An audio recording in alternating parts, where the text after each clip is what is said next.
Hi, welcome back to the newest video snippet from the video book Bedagiskwedawajokzeloumsen, A Dragon's Journey. I'm getting better at saying that. Once again, look underneath this video clip, and under the comments section there will be a link to the Amazon.com site where you can purchase the ebook or the paperback.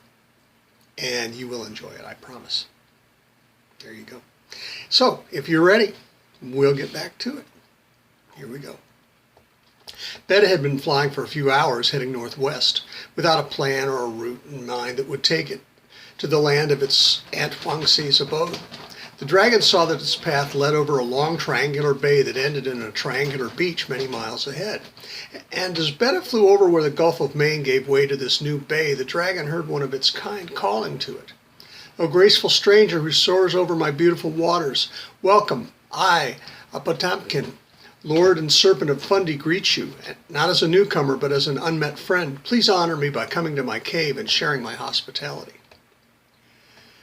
Beda looked down from its airy perch and saw a serpent roiling the waters of the bay in a companionable manner, and thus invited, swooped down to join its new acquaintance.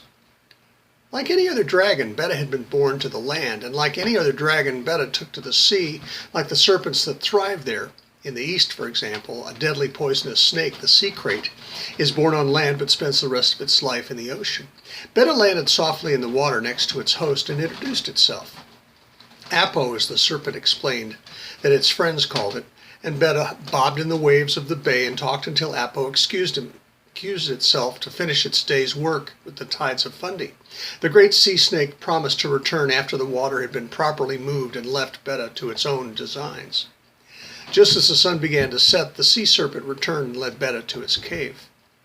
Apo led Beda down to the floor of the bay, along Haddock Ledge, between Beans Island and Simpson's Island, between Hardwood Island and Atom Island, past Rudder Rock, Seal Rock, and Jameson Island, through the Little Latete Passage into Passamaquoddy Bay.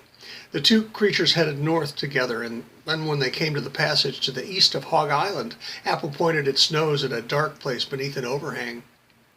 Apo slipped quickly ahead and disappeared. Beda followed right behind and abruptly found itself inside a sea cave with Apo's tail slithering up to the surface of the water. Beda swam up and broke the surface of the water itself. It looked first right and then left, and then saw that its new friend and host had coiled itself on a flat rock that was covered in gold and silver coins. Beda saw another flat rock next to the serpent and flopped up out of the water to range itself there. "Welcome to my home," Apo hissed. "I am honored by your hospitality, my new friend," Beda hissed in return. The two conversed until late in the night, telling tales, truths and lies, sharing their pasts, the happy and the sad, and imagining their futures, what might be wished for and what was to be feared. The serpent was an excellent host, and it offered the dragon gold and silver. Beda was as good a guest as Apo was hospitable, and called the gleaming gifts to itself. And then Apo explained the provenance of its treasure.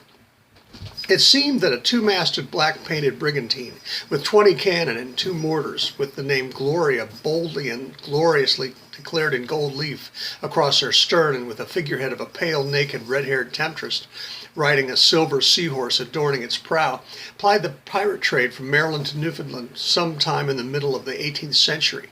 Its master was said to have been one Thomas Veal of Massachusetts, or perhaps Jamaica. Captain Veal sought, sacked, and sunk ships of every flag until 1758, when his crew had had quite enough of Captain Veal and pressed him to death under 144 large granite rocks, 2 for each member of the crew, somewhere in the woods outside of what is now the small city of Lynn, Massachusetts, just north of Boston. As soon as Captain Veal ceased his struggles and had breathed his last, the glorious crew took the ship and headed north toward Canada, barely escaping Samuel Black Sam Bellamy's 3-masted galley, Whydah. Whydah had begun its sordid career as a slaver. Bellamy had captured Whydah 2 years after that, as the galley navigated the windward passage between Cuba and Hispaniola.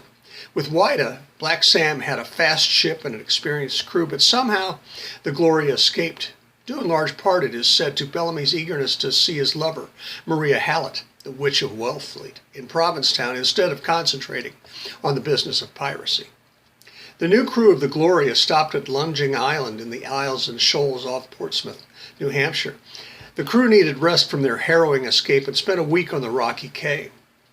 While they were there, sleeping and gambling and drinking watered rum, two crewmen, who had slipped away for a little private swashbuckling, stumbled across a cave in which was stacked floor to ceiling dozens of silver bars with the initials E.T. scratched on top of each ingot. The discoverers ran back to their mates and shared what they had found. The crew of the Gloria decided that the initials and the silver belonged to the notorious Edward Teach, who some call Blackbeard. Teach had lost his last battle on Ocracoke Island in 1718, wherein he had been shot 5 times, stabbed 20 times, then beheaded, so the crew of the Gloria did not fear his revenge. The Gloria sailed into the Bay of Fundy a week later, and the savage tides took her to the bottom, drowning every last man of the crew and strewing the Gloria's treasure across the floor of the bay. Apo had gathered it all and added it to its hoard. The dragon and the serpent slept securely in the sea cave that night. The next morning, Beda thanked its newest friend, dove back into the water in the cave, surfaced, and swam to the sandbar at the north end of Hog Island and dried its scales in the sun. When Beda's scales shone again, the dragon leapt into the air and flew northeast toward Newfoundland.